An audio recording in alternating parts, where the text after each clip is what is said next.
Yo, yo, yo! Gising, gising! Gising na tayo. Muni-muni konti, sabay bangon. Yan tayo guys. Tingnan na natin kung ano kakain dun sa baba. At yun na nga, sinabi ng asawa ko, gisingin ko na daw yung panganay ko. Be, gising na be! Be, gising ka na. Gising ka na daw. Gising ka na. Gising ka na. Oh, gising ka na para kain na tayo. Ano? Ano?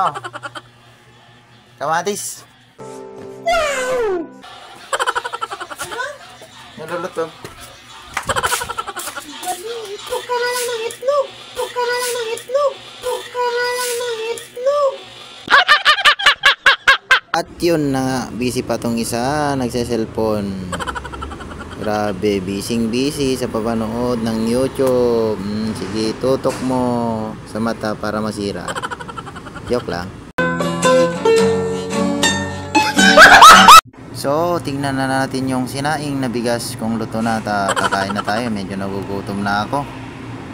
Hindi ko na kaya yung gutom ko. Naku po, napasok pa ako. Aray. Yan o. Sige guys, tara na. Kunin na natin at luto na.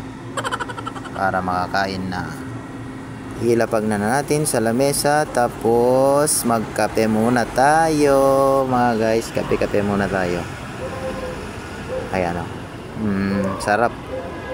Kape more. Pang pagising ba? Para iwas iwas antok. Sibuyas, Huwag mong subukan. Masisira ang buhay mo.